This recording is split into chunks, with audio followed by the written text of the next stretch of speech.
Good morning. I am Chris Steyerwald, and here are your buzz cuts from Fox News First. Off the top, that bear is walking away. That bear is alone. Brett Baer wrote in his Bear Tracks today for your Fox News First about one being the loneliest number for that bear and for Barack Obama, the President of the United States. New Washington Post poll out today says that 63% of Americans don't have confidence in the President to make the right decisions. But he says he's going to be making more decisions. He's got a State of the Union coming up tomorrow, and he's going to emphasize direct executive action and not dealing with nincompoops in Congress who won't let him do what he wants to do. Is that a wise strategy given lower confidence? Can the President be that lonely bear out there? We'll talk about it. Don't blame redistricting. Now, you people may not like it, but this is, in fact, the most important political story, I would say, of the last 6 months. A study done by two left-leaning political scientists tested the assumption that the reason that Congress is the way Congress is and Washington is the way it is in large part because of gerrymandering and constant redistricting to ever more partisan grids in congressional maps. Not so. They randomized and came up with pretty much the same Congress. This is significant for a lot of reasons. We will talk about that more. Number 3, he went there. Paul knocks Bubba for intern sex. Rand Paul pressed, harried a bit by David Gregory on NBC News' Meet the Press about wars on women, et cetera, et cetera, et cetera. Finally pushed on the question of comments his wife made last year about Bill Clinton and that thing he did with that gal. And Senator from Kentucky hauled off and whacked it. He went right for Bill Clinton and called him a predator, said he predatory and offensive to women. And zing, zing, zing. We'll talk about that. And for those of you with mid to late 90s nostalgia, you'll enjoy that.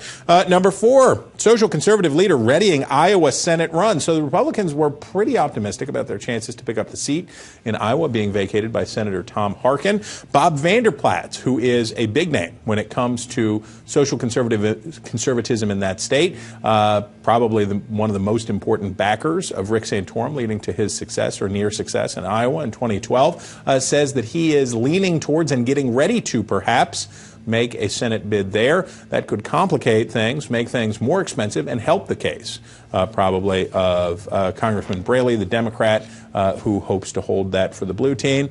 And last, and definitely not least, the law is toothless. A Winnipeg woman surrendered a DNA sample to Canadian authorities after her conviction for a recent unspecified crime. Her genetic markers drew an immediate connection with a cold case. And this is from the Canadian Broadcasting Company. The robbery happened in October 2007 when a woman confronted staff at a convenience store in the 800 block of Arlington Street. She threatened them with a knife and fled with an undisclosed amount of cash.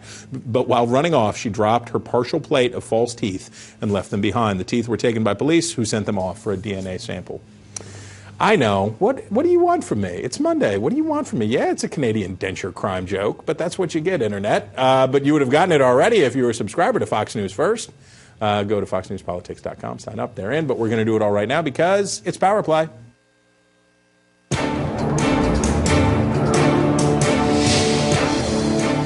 What we're trying to do here is restore opportunity for all Americans, grow the economy, and create jobs. But you talk about restoring median household income is down, labor force participation is down, food stamps are up, poverty rate is up. If things are so great, how come they're so lousy? And that is what it feels like to get smacked down by Chris Wallace when you bring the wrong talking points to Fox News Sunday. And this is Power Play. Hi, Internet. Happy Monday. Welcome back. And let us quickly scamper over to the Ed Henry, senior White House correspondent for this estimable news organization. Brother Henry, good Monday morning to you. Good to see you. How was your weekend? Dynamite. Pretty. I sliced my hand up on a can of tomatillos, but other than that, I'm doing okay. It's all in the, it's a dramatic existence that I lead. All right, so I have a question for you. Latest polling indicates that when it comes to trust and confidence in President Obama, Americans have some concerns. But the president says that he's going to increasingly try to go it alone, and that's all the talking points that we heard from Pfeiffer and others on the Sunday shows this weekend was that the president's going to focus on executive action. Is this a good time to try that?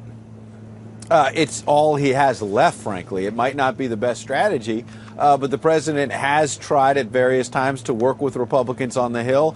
They've tried to put their ideas up. He hasn't listened to them. They haven't listened to him. You've heard the finger pointing now for several years. And I think the fact that John Podesta was hired foreshadowed all of this, because as counselor around here, he was the Clinton chief of staff. Go back and read your history books, or go back and remember from when you were covering it, depending on where you are out there on the internet. If you were somebody who was around and following politics closely, this is what Bill Clinton did in his final year or two, through impeachment, through his own bruising battles where his poll numbers were down, etc. You referred to it a little bit earlier with Rand Paul, perhaps. Quite so. But bottom line is, Bill Clinton couldn't get much done either. And what did he do? The school uniforms and the like, the Rahm Emanuel strategy, the John Podesta strategy, a lot of executive action. And that's what this president is going to do. So when John Podesta came in, he's been somebody who's been saying for a couple of years on the outside, this president should use the cabinet more. He should be taking more executive actions. And so that's coming. Meanwhile, on the other side, the Republicans are going to be very frustrated with this strategy, because here you have a president going up saying, I've got a phone and I have a pen. And we've heard this soundbite before. And look, I've got a phone, I'll call you, I'll talk to you, and you know that the Republican leaders have said on a lot of these issues the president doesn't really reach out to them, doesn't really negotiate with them on the debt ceiling and other issues. So they're going to be angry that he's foreshadowing a lot more unilateral action going around Congress. Obviously, the view inside the White House, and you heard it, as you say, from Dan Pfeiffer, the senior advisor around here, to Chris Wallace and other Sunday show anchors, that basically, look, he's tried to work with Republicans. It's not going anywhere. And so with the clock ticking, this is his last gasp, I suppose, to get some of his agenda enacted, because it's not going to go through the Republican House. Ed, are you in a position to tell us any advance on what sort of a pocket silk tie combination you're looking at for State of the Union? You know, I don't usually like to foreshadow that too far in advance. I know. If we embargo it, could we embargo it till tomorrow? Well, the internet won't tell anybody. Yeah, the internet you won't tell anyone. You know, I just got a new suit, and it's steel blue, so it's a little bit lighter than this, almost like a blue gray. And I think if you wear something like kind of like a hot pink or something, it really kind of stands out. So that's all I'm going to say for now. I don't want to. He's just putting it out there. Okay. I don't want to show too much leg just yet, so to speak. Well, but, if you showed leg, it would really be something. Then you'd really have that would be big. And you should tune in to Fox News tomorrow night, because you might get some leg. I probably will. Ed Henry, we are grateful to you. Thank you very much, my friend. Good to see you. Thank you. I wonder if Ed knows. He does know, because he's hip, that Zoolander, one of Zoolander's patented moves was blue steel. All right. I don't know if she has any patented moves, but she is patently excellent as a political correspondent for the Washington Examiner. She is Rebecca Berg. I'm sorry, I shouldn't have said the Washington Examiner. I say Washington Examiner.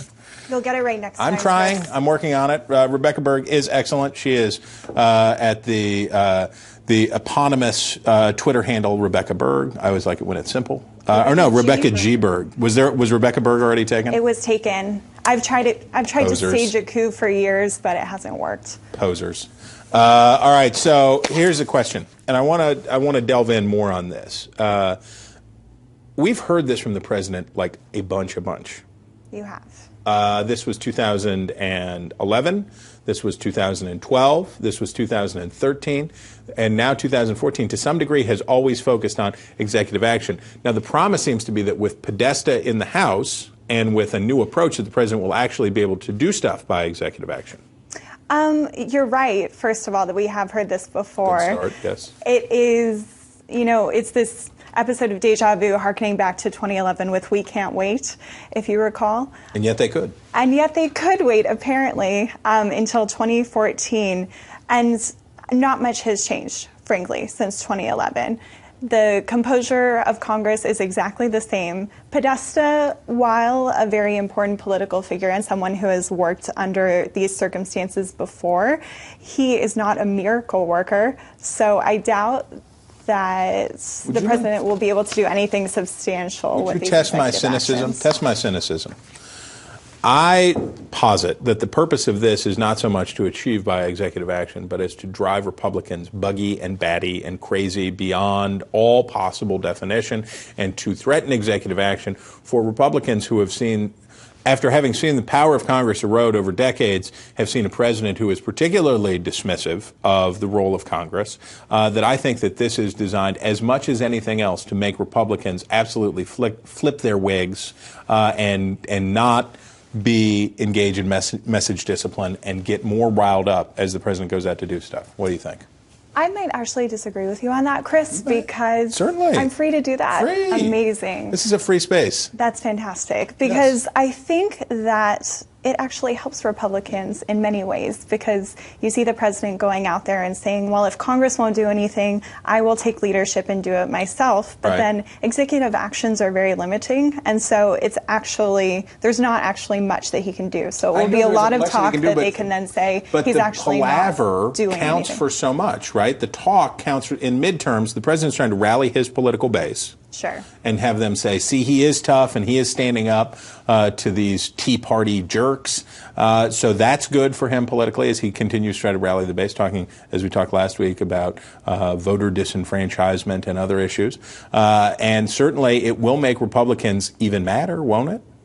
It might. It will. Okay, sure. But, you know, I don't think it'll make them mad necessarily. I think it will give them more talking points and more avenues to, you know, express this outrage to the public from, you know, a messaging campaign standpoint. But Republicans, they understand that they're not in power right now. Do they?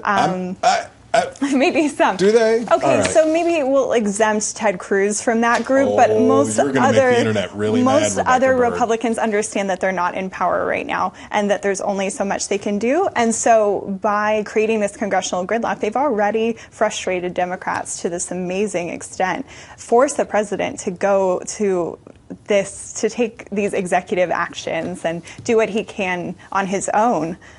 So I think they're actually working pretty effectively and might not. This is what we call bucking the trend. When you go against cynicism in Washington, you are bucking the trend. Keeping with the trend of excellence, Rebecca Berg, we thank you for making time for us today. Chris. Enjoy the rest of your day. You, Internet, are going to enjoy the rest of your day, or at least the next 18 minutes of it, because Penny Lee, Jim Pinkerton are here. We will talk about the time that Bill Clinton did that thing and whether or not that thing that he did is going to have a consequence vis-a-vis the 2016 election. Oh, yeah. And we also, of course, are going to talk about this nerd thing that I want you to understand about the redistricting. It's nerdy, but it's really significant. So we'll bring smart, non-nerdy people in to talk to you about it and help you have a broader picture of it. It'll be good, so stick around.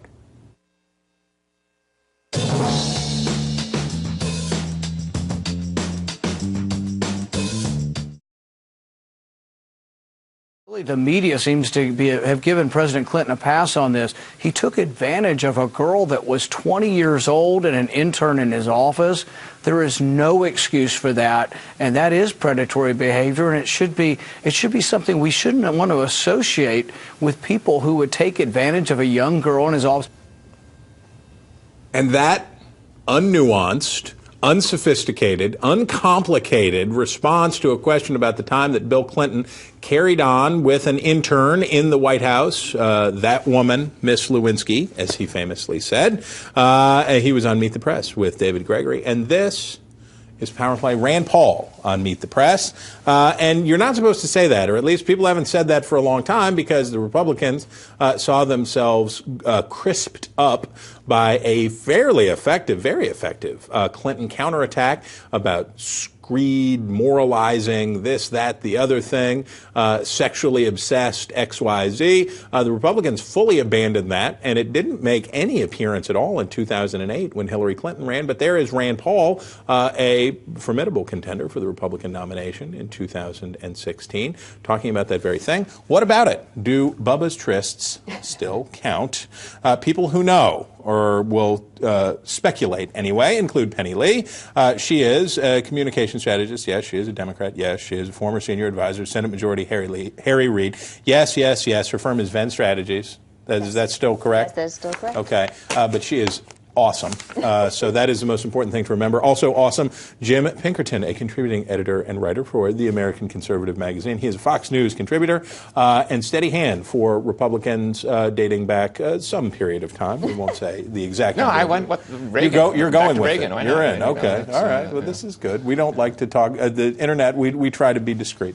I'm not in the demo, but I'm proud of it. You know the demo. You've been in the demo.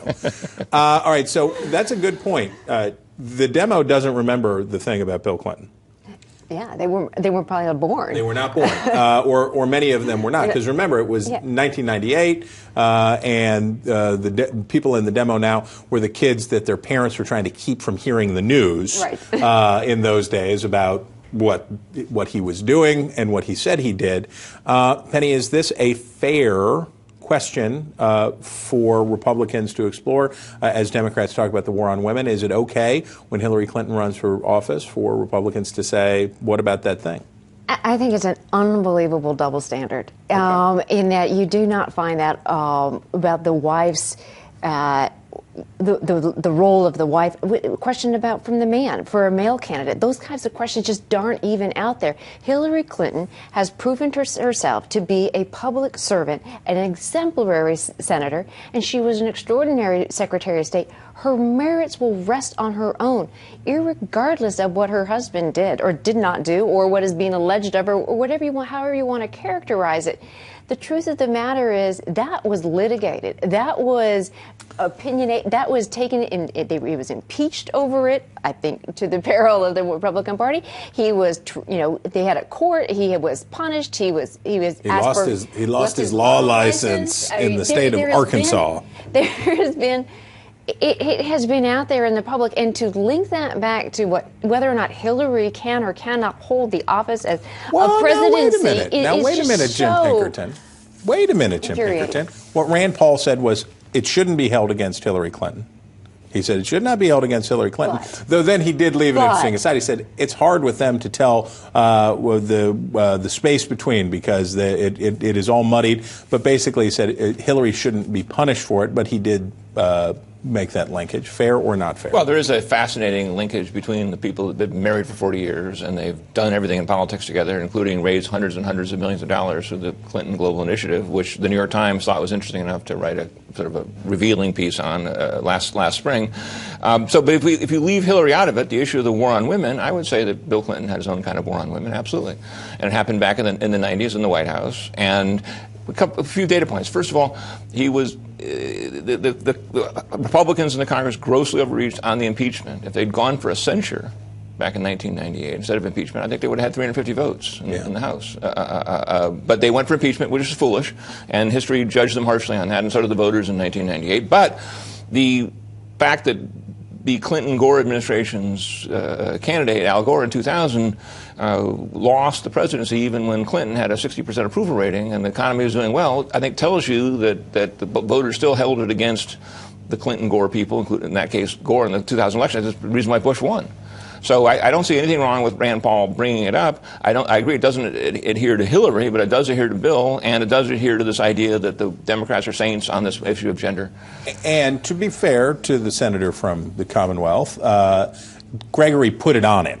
Rand Paul did not go there yesterday. It was based on what his wife had said in a... Well, what?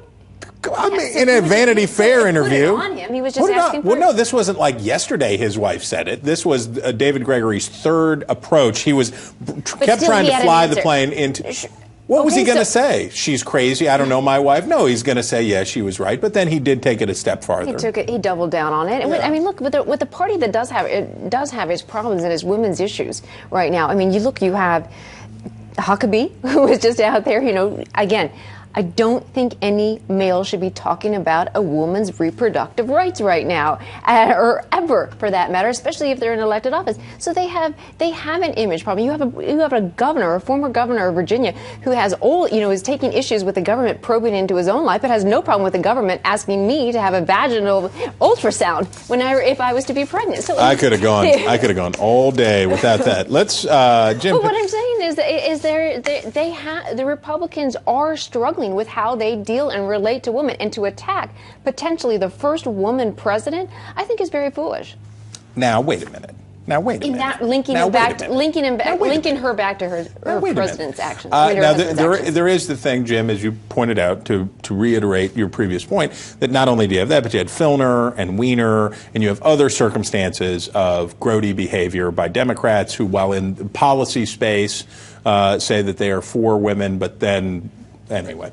But as far as the Clintons go, we didn't really hear much about the whole Clinton past, and not just what Senator Paul referred to as predatory conduct with 20-year-olds, but also all the Arkansas stuff and all of the Rose law firm and the cattle futures and all of that stuff that had so consumed the Republican Party for so long. Has enough time passed that now it can be looked at anew? I mean, certainly how she made $100,000 on the commodities future thing from, quote, reading the Wall Street Journal, unquote. That was how she said It's a she good was gonna do it. newspaper. Yeah. It's a good newspaper. It's a great paper, but most people who read it don't get that successful in the commodities business in such a short period. But look, we can even say, look, decades have gone by, and it's been, as Penny would say, it's been litigated, But again, I think that the real vein of inquiry is twofold. One, the Clinton initiative, which she's been part of all along, and two is her tenure as Secretary of State.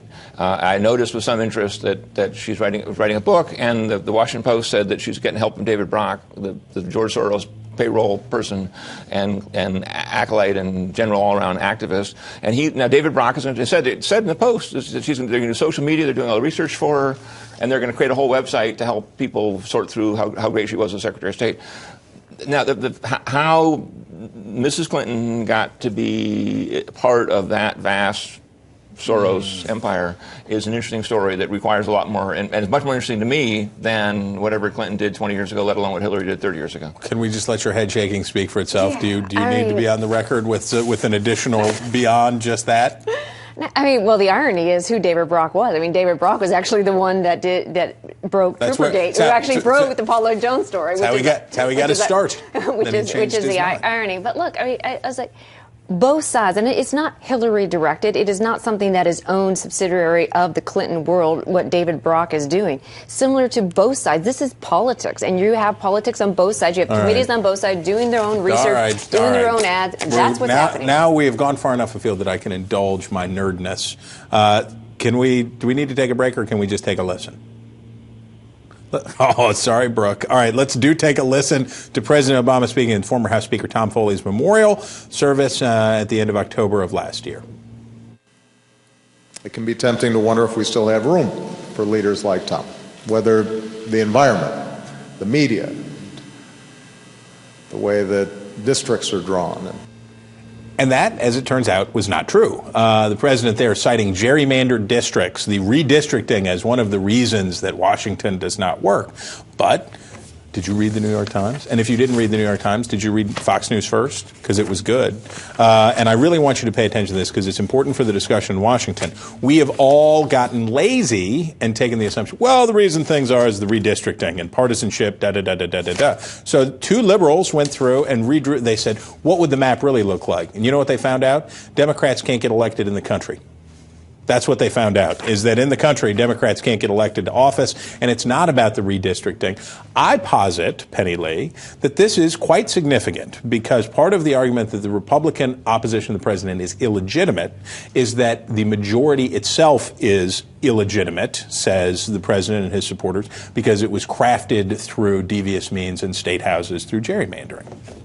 I mean, look, there is something to be said, you are seeing the polarization. You are seeing less and less competitive seats because they were able to craft them in such a way that they're much more, 60-40 versus they used to be 51-49. So there is something to be said for the way in which the districts are shaped. And there's something to be said for the differences in what you're seeing, whereas the House is going to be permanently, I think, in the hands, or not permanently, will be strongly aligned in the Republican base for at least until the next redistricting time. I think it's very, very difficult unless we have a huge wave election come through. I think it'll be very difficult. Whereas the Senate will continue to, so they're discongruent. I do think that the way districts are aligned or how they're drawn does have an effect. But they're not. They did the thing. They did the study, and the study said that when they randomized the districts, they went through and they randomized the generation of districts and said, what do you get? You know what they got? They got the same thing. If you made randomly drawn geographic, basically, Jim, going from, this is what everybody has always said that we need, you go from urban center and out, and you do geographically randomized. They came up with the same Congress. Am I wrong? You are smarter than me. Well, am I wrong in concluding? Am I wrong in concluding this is a significant thing? I think that what we saw was the de-gerrymandering of the districts in the 70s and the 80s, really into the 90s, where the Democrats managed to hang on to their majority by gerrymandering districts, and then so that was one issue. The other issue, of course, was that the Southern Democrats became Republicans, right? And so you sort of have the same sort of conservative coalition you can look at from going back to the 1930s, and say, okay, that's sort of the anti-liberal vote, which appears to be somewhere a little bit north of 218. Right. And so, look, this study will get picked apart every which way, and it'll be interesting to see what happens. But I mean, look, we shouldn't minimize, however, the diligence of gerrymanderers in both parties, right, and their skills. Right. Yeah, there are no slouches. If you look at the Maryland congressional districts, for example, I just challenge anybody to Google Maryland CDs, and even with a close eye, trying to see where the districts are. They're so spiderwebby. It's funny you say that. Blue Goose Blue Goose, who is a Marylander, said pretty sure gerrymandering was invented in Maryland. Actually, it refers to Elbridge Gerry, who was I don't know if he was a congressman, but he was an official in Massachusetts long ago. I remember a district in Houston. It was they wanted to create a majority Hispanic district, and it literally was congruent by an alleyway. I used to live in a minority influence district in a state that had a 94% white population. To get a minority influence district, it was as thick as dental floss for half of the city. I hope Arizona doesn't change their way. Right now, the Republicans in Arizona are asking for it to be given back to their legislature. It should begin a nonpartisan. But that's about how you get an individual member of Congress. That is how, in Maryland, for example, you can have a district that stretches from wealthy enclaves in suburban Washington, D.C., goes around the corner, follows one interstate, and goes down to collect enough voters in Prince George's County to have a guaranteed Democrat seat. But the point of this is that the composition of Congress would still be substantially the same. And the president's complaint about gerrymandering creating the atmosphere in Washington, the gerrymandering may decide whether it's Donna Edwards or somebody else who represents that district in Maryland, but the point is the composition of Congress would not be substantially different. I mean, I just think that, she won't bite, Internet. She won't bite. I do think that we have seen a coarsening and a changing of the American public based on the more politicization of the districts. I'm sticking with this. Even if smarter people than me are disputatious, I am sticking with this, and I believe it's significant. Because you take the New York Times word for it, huh? That's right. In everything. Guys, we have to run. We thank you so much for your gracious time today. You Internet, always, always, always. Monday, no Charles, sorry. See you tomorrow.